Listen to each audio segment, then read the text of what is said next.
আজই সর্বনিম্ন বেসিক ১৬,০০০ টাকা ও প্রজ্ঞাপন জারি। একই সঙ্গে পূর্ণাঙ্গ তালিকা ঘোষণা এবং তারিক রহমানের বিশেষ বার্তা। প্রিয় সরকারি চাকুরিজীবী ভাই ও বোনেরা, আজকের সকালের আপডেট নিউজে আপনাদের স্বাগতম। যারা আমাদের চ্যানেলে নতুন তারা এখনই চ্যানেলটি সাবস্ক্রাইব করুন, আর হ্যাঁ, অবশ্যই কমেন্ট করে জানাবেন আপনারা কে কোন জেলা থেকে আমাদের ভিডিওটি দেখছেন। তবে চলুন কথা না বাড়িয়ে আজকের সর্বশেষ সংবাদটি জেনে নিন। দেশের লাখ লাখ সরকারি চাকুরিজীবীদের জন্য দীর্ঘ প্রতীক্ষা ও উৎকণ্ঠার অবসান হতে যাচ্ছে। আজ এক ঐতিহাসিক ও যুগান্তকারী পদক্ষেপে নবম পে স্কেলের গেজেট প্রকাশের চূড়ান্ত নির্দেশনা দেয়া হয়েছে। নতুন এই সংশোধিত বেতন কাঠামোতে সর্বনিম্ন মূল বেতন বা বেসিক নির্ধারণ করা হয়েছে ১৬,০০০ টাকা।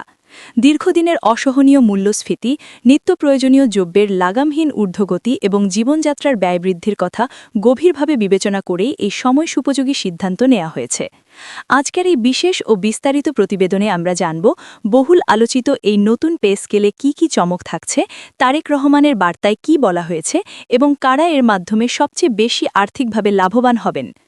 দেশের সরকারি কর্মকর্তা ও কর্মচারীদের পক্ষ থেকে গত কয়েক বছর ধরে লাগাতারভাবে নতুন একটি বেতন কাঠামোর জোর দাবি জানানো হচ্ছিল। বিশেষ করে বর্তমান অস্থিতিশীল বাজার পরিস্থিতির সাথে সামঞ্জস্য রেখে সাধারণ কর্মচারীদের জীবনযাত্রার ন্যূনতম মান বজায় রাখা রীতিমতো অসম্ভব হয়ে পড়েছিল। ২০১৫ সালের অষ্টম পে স্কেলের পর দীর্ঘ সময় পেরিয়ে গেলেও বেতনের উল্লেখযোগ্য কোনো পরিবর্তন না হওয়ায় কর্মচারীদের মধ্যে চরম হতাশা বিরাজ করছিল। আজ সংশ্লিষ্ট কর্তৃপক্ষের চূড়ান্ত নির্দেশনার পর গেজেট প্রকাশের সমস্ত আইনি ও দাপ্তরিক প্রক্রিয়া সম্পন্ন হয়েছে। এই নতুন পে স্কেলের সবচেয়ে বড় এবং প্রধান বৈশিষ্ট্য হল এর সর্বনিম্ন ধাপের বিশাল পরিবর্তন।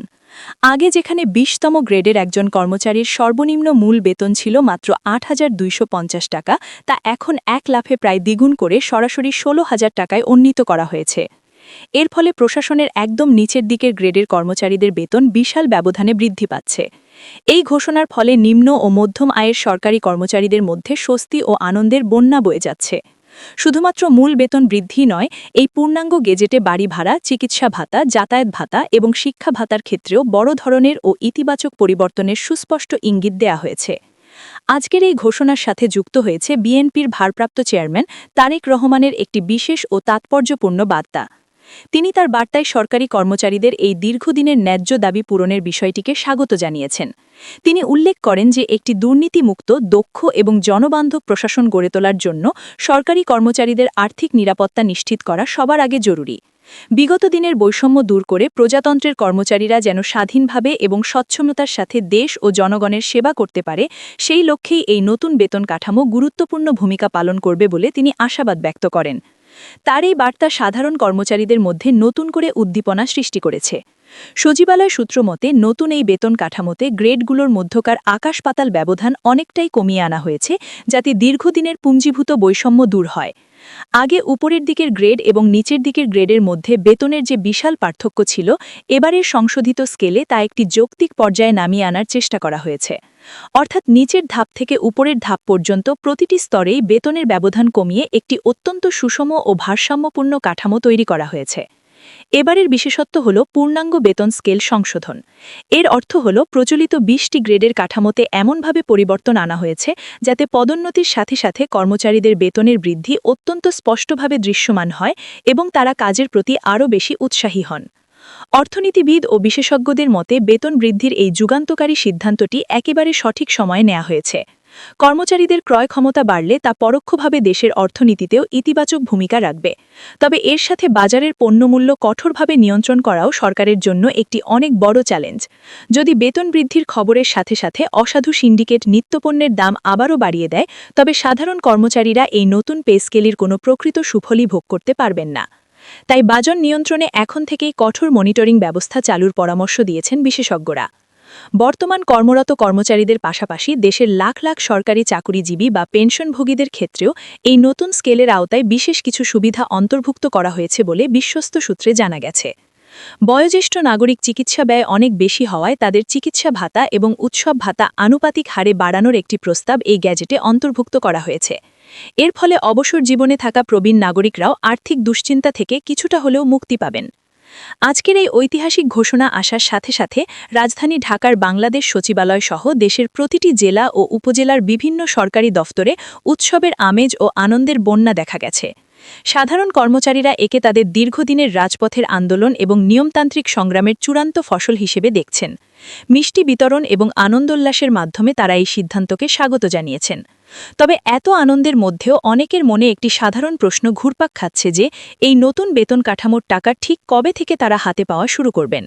সংশ্লিষ্ট ঊর্ধ্বতন কর্মকর্তারা জানিয়েছেন, গেজেট প্রকাশ হওয়া মানেই পুরো প্রক্রিয়াটি এখন একদম চূড়ান্ত পর্যায়ে রয়েছে। খুব শীঘ্রই এটি কার্যকর করার জন্য অ্যাকাউন্টিং, পে ফিক্সেশন এবং অন্যান্য সমস্ত দাপ্তরিক কাজ পুরোদমে শুরু হবে। সরকারের শীর্ষ পর্যায়ের সচিবদের সঙ্গে আজ অনুষ্ঠিত একটি ম্যারাথন ও জরুরি বৈঠক শেষে নবম পে স্কেলের এই চূড়ান্ত অনুমোদন দেয়া হয়েছে। দীর্ঘক্ষণ ধরে চলা এই উচ্চ পর্যায়ের নীতি নির্ধারণী বৈঠকে দেশের বর্তমান সামষ্টিক অর্থনৈতিক পরিস্থিতি, রাজস্ব আদায়ের লক্ষ্যমাত্রা এবং সরকারি কর্মচারীদের জীবনযাত্রার বাস্তব মান নিয়ে অত্যন্ত পুঙ্খানুপুঙ্খ ও বিস্তারিত আলোচনা হয়। বৈঠকে সচিবরা নতুন বেতন কাঠামোর প্রতিটি গ্রেড, আনুষাঙ্গিক ভাতা এবং এর ফলে রাষ্ট্রীয় কোষাগারের ওপর কী পরিমাণ বাড়তি চাপ পড়বে তা গভীরভাবে বিশ্লেষণ করেন। আজকের এই দীর্ঘ বৈঠক শেষেই জানানো হয়েছে যে সর্বনিম্ন মূল বেতন ১৬,০০০ টাকা করার পাশাপাশি উচ্চতর গ্রেডগুলোতেও অত্যন্ত যৌক্তিক হারে বেতন বাড়ানো হয়েছে। ভাতা বৃদ্ধির ক্ষেত্রেও আনা হয়েছে নতুনত্ব। বর্তমান বাজার দরের সাথে তাল মিলিয়ে মূল বেতনের সাথে আনুপাতিক হারে বাড়ি ভাড়া নির্ধারণ করা হয়েছে। এছাড়া বার্ষিক ইনক্রিমেন্ট বা বার্ষিক বেতন বৃদ্ধির হার নিয়ে কর্মচারীদের যে দীর্ঘদিনের প্রস্তাব ছিল তাও অত্যন্ত গুরুত্বের সাথে বিবেচনা করে নতুন গ্যাজেটে সন্নিবেশিত করা হয়েছে। প্রশাসন বিশেষজ্ঞরা বলছেন, এই ব্যাপক সংশোধনের ফলে সরকারি সেবার মান উল্লেখযোগ্য হারে বাড়বে, কর্মচারীদের মধ্যে কাজের স্পৃহা তৈরি হবে এবং পুরো রাষ্ট্রীয় প্রশাসনে আরও বেশি গতিশীলতা আসবে। আজই গ্যাজেট প্রকাশের আনুষ্ঠানিক নির্দেশের মাধ্যমে এই নতুন পে স্কেলটি সম্পূর্ণ আইনি ভিত্তি পেল। এখন অর্থ মন্ত্রণালয়ের বাস্তবায়ন বিভাগ থেকে প্রয়োজনীয় পরিপত্র জারি করা হবে। ধারণা করা হচ্ছে সমস্ত দাপ্তরিক প্রক্রিয়া শেষে আগামী মাস থেকেই সরকারি কর্মচারীরা এই নতুন ও সংশোধিত স্কেল অনুযায়ী তাদের বর্ধিত বেতন পেতে শুরু করবেন। এমনকি গত কয়েক মাসের বকেয়া বা এরিয়ার বিষয়েও সরকারের উচ্চ পর্যায় থেকে একটি ইতিবাচক এবং আনন্দদায়ক সিদ্ধান্ত আসতে পারে বলে নির্ভরযোগ্য সূত্র নিশ্চিত করেছে। সব মিলিয়ে সরকারি চাকুরিজীবীদের জন্য আজ একটি অত্যন্ত আনন্দের এবং স্মরণীয় দিন। ভিডিওটি খুবই জরুরি, তাই দয়া করে সবার সাথে ভিডিওটি শেয়ার করতে ভুলবেন না। আর নতুন ভিডিও আপডেট পেতে এখনই চ্যানেলটি সাবস্ক্রাইব করুন।